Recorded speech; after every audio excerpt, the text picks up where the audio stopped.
Welcome back in our channel Monima কিচেনে সবাইকে স্বাগত জানাই। প্রথমেই তো আজকের আমরা বানাচ্ছি কালিয়া, শঙ্কর মাছের কালিয়া।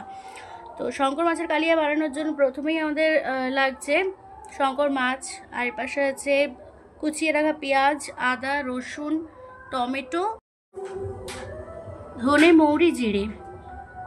শঙ্কর মাছটাকে আমরা নুন লেবু দিয়ে ভালো করে ধুয়ে এখানে রেখেছি।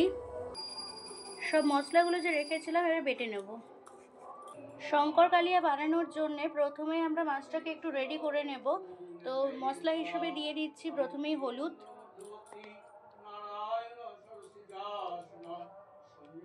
তারপর দিচ্ছি লঙ্কা গুঁড়ো,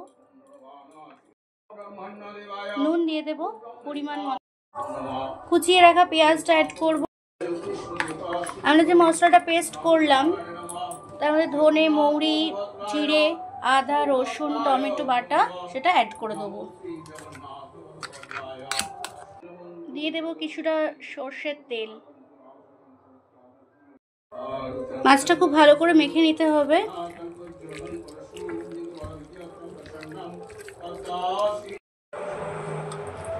শুকনো লঙ্কা, তেজপাতা, এলাচ, লবঙ্গ, দারচিনি ফোড়ন দিয়ে দেবো।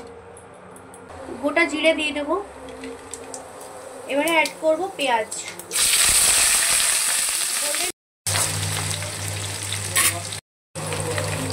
পেঁয়াজটা ঠিক এরকম ভাবে ভাজা হয়ে গেলে আমরা মাছ মাখাটা অ্যাড করে দেব।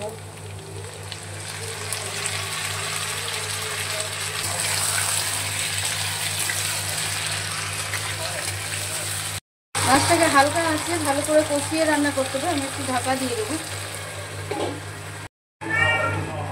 আমরা ঢাকাটা খুলে একটু দেখবো আর নুন অ্যাড করবো। দেখুন এভাবে ঠিক তেল ছেড়ে ছেড়ে আসবে।